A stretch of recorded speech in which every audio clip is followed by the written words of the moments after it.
In a small town in China called 𝘚𝘌𝘓, there lived a widow named Mrs. 𝘚𝘖. Her husband had been a smart businessman, and after he passed away, he left her a good amount of money. Because of this, Mrs. 𝘚𝘖 became quite wealthy. She had only one child, a daughter named 𝘚𝘌𝘓. 𝘚𝘌𝘓 was a beautiful girl, full of talent. Mrs. 𝘚𝘖 loved her dearly and always gave her everything she wanted. But she didn't notice that her daughter was becoming spoiled. Years passed quickly. One evening, Mrs. 𝘚𝘖 looked at her daughter and suddenly realized, 𝘚𝘌𝘓 was no longer a little girl.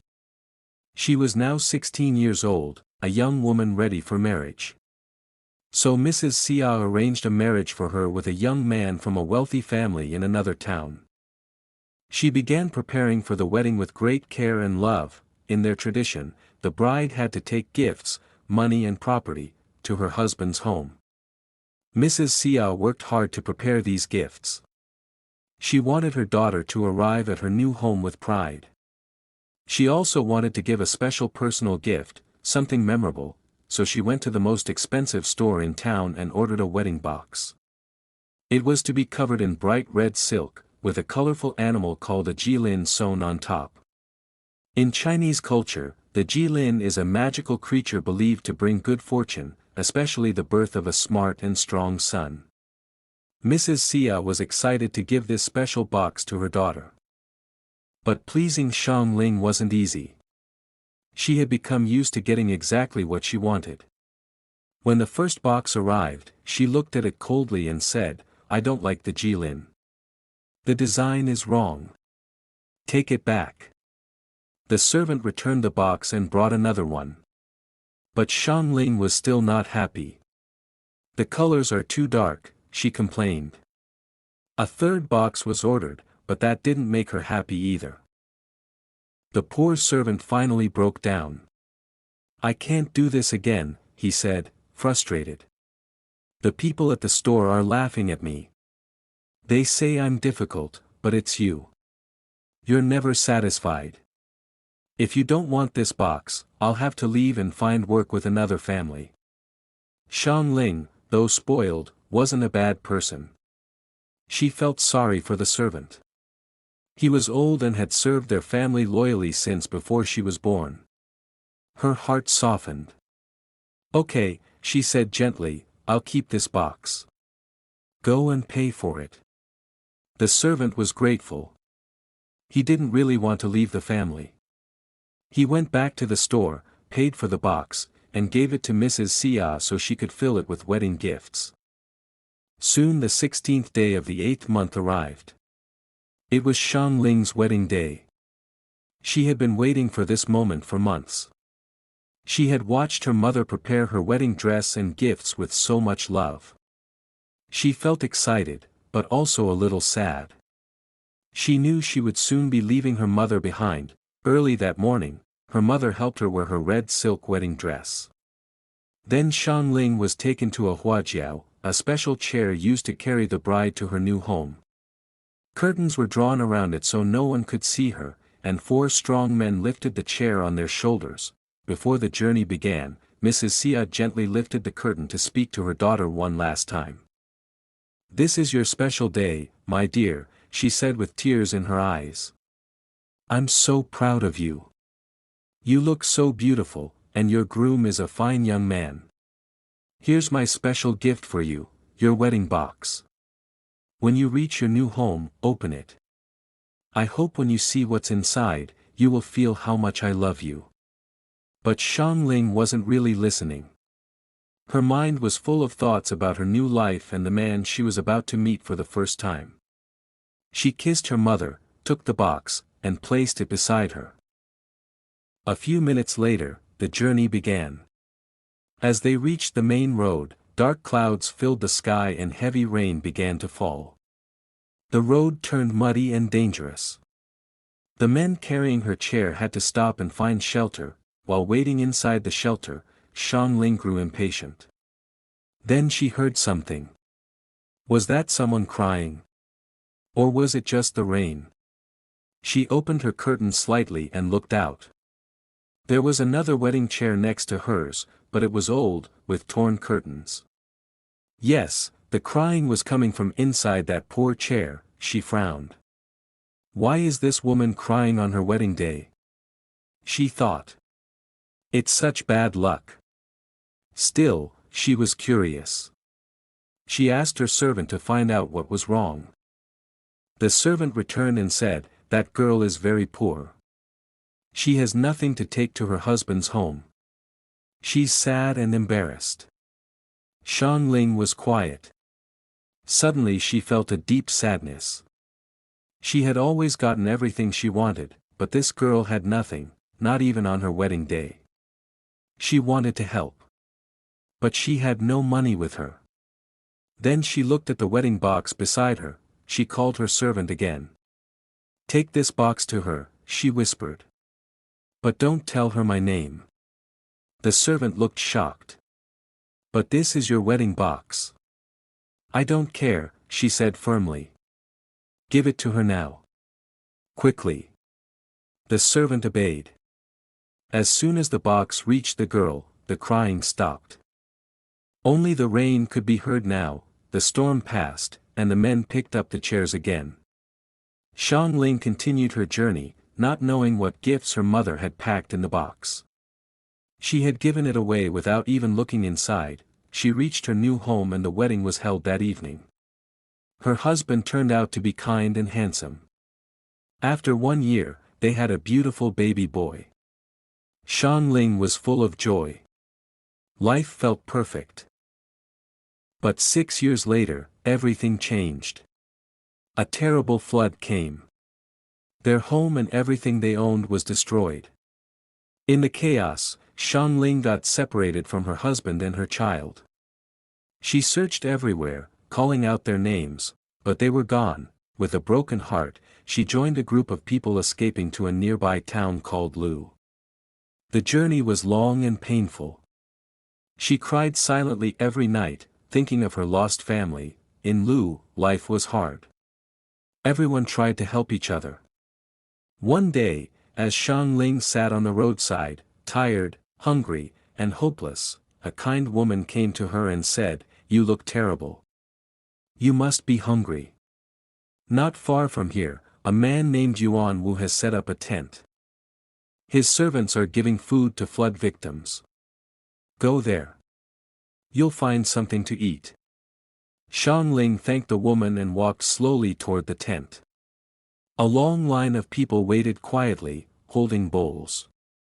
𝘚𝘌𝘍 had never begged for food before in her life. But now, she had no choice. She had never felt so sad in her life.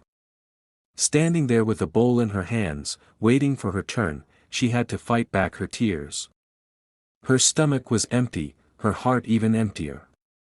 When her turn finally came, the servant of 𝘓𝘓 put the last bit of food into her bowl, then turned to the others and announced, "There's no more food. Please come back tomorrow." A woman behind her began to cry. 𝘚𝘌𝘍 turned around and saw an older woman, tired and weak. When she looked at her, she was suddenly reminded of her own mother, how deeply she loved her, how selfless and kind she had been. Without saying a word, 𝘚𝘌𝘍 handed her bowl of food to the old woman and quietly walked away. Tears poured from her eyes, blurring everything around her. She couldn't stop them. The servant had been watching everything. Surprised by her kindness, he ran after her. "Madam! Madam! Please wait." 𝘚𝘌𝘍 turned, confused. "Why did you give your food away?" he asked. She answered softly, "I'm very hungry, but I'm young. I can bear the hunger longer than she can." The servant smiled. "You've done a very unselfish thing. My master, 𝘓𝘓, is looking for someone kind-hearted to take care of his young son. Would you be interested in the job?" 𝘚𝘌𝘍's face lit up. "Yes. Thank you." He led her to 𝘓𝘓's home. When 𝘓𝘓 heard the story of what 𝘚𝘌𝘍 had done, he was deeply moved and offered her the job at once. "My wife is a good mother," he explained gently, "but her health has been poor for years. That's why we need someone to help care for our son. You'll have a lot of freedom in this house. But there's one rule you must never break: never enter the small house at the end of our garden. That's my wife's private place. If I find out you've gone in, you'll lose your job. I hope I've made this clear." xiang agreed and began her new life. She liked the little boy, but it didn't take long to see he was spoiled. He always wanted things his way, and if he didn't get them, he would scream and cry until someone gave in. It reminded xiang of her own childhood. She now regretted how spoiled she had once been. One afternoon, while playing in the garden, the boy's ball rolled into the forbidden house. He began to wail. "Go get my ball. I want it now." "I can't," xiang said calmly. "Your father has told me not to go inside. If I do, I'll lose my job." But the boy didn't care. He cried louder and louder until his face was red and soaked with tears. xiang sighed. She looked around. No one was watching. She walked quietly up the steps of the small house, opened the door, and stepped inside. Her eyes slowly adjusted to the darkness. It was a temple, peaceful and calm. A yellow silk cloth covered a small table.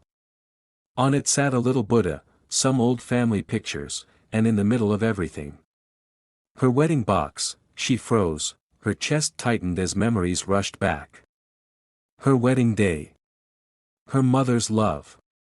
The joy of her past life. Her husband. Her son. She had lost them all. Now, here was the box her mother had gifted her, still here, still safe. Her heart broke, and she began to cry uncontrollably. Suddenly, a hand touched her shoulder. Startled, she turned around and saw an angry woman's face. It was Mrs. Liu, her employer's wife. A young servant girl stood behind her, watching coldly. "What are you doing in here?" Mrs. Liu asked sharply. "I'm so sorry," xiang whispered. "Your son's ball came in here. He wouldn't stop crying. I had to come in and get it. Please forgive me. I know this place is private." Mrs. Liu's face softened. "Why were you crying?" she asked. xiang looked down. "Because of that box," she said. "It's mine. My mother gave it to me on my wedding day." Mrs. Liu's eyes widened. "Where are you from?" "Tangzhou," xiang replied. "What was your name before marriage?" "Xia xiang." Mrs. Liu said nothing. She turned to the servant. "Bring her a chair." The girl hesitated but obeyed. xiang sat down, confused. Why was she being treated with such respect? "When were you married?"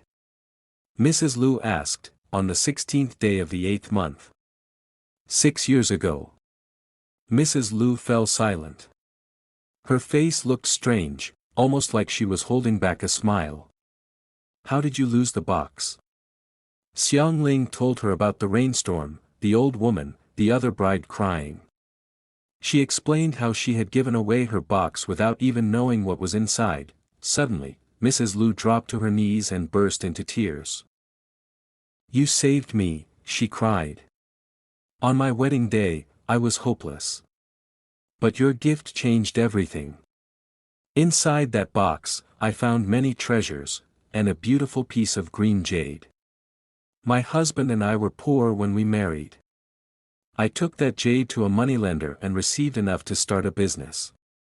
We became successful because of it." She took the jade from the box and held it up. "As soon as we had enough, I bought the jade back. I've kept it in this box ever since. I didn't know how to find you, so I built this temple to honor you. I've prayed for your health and happiness every day. And now, here you are. Thank you. Thank you with all my heart." She handed the box back to xiang. "Take it. Your mother must be a truly special woman." xiang held the box close, tears of joy falling from her eyes. Mrs. Liu spoke again, her voice warm. "I heard your husband and son are missing. We'll send people out to search for them immediately. And once you're together again, we want to share our wealth with your family. Please accept it. It will make us very happy." That very day, Yuan Wu sent out his servants to search for Xiang Ling's family. They were found not far from Tangzhou. From then on, the two families lived close to each other. They became the best of friends, always ready to help one another. As the years passed and Xiang Ling grew older, she often told the story of the wedding box. And every time she told it, she ended with the same words: "Life moves in circles. Happiness comes to those who help others."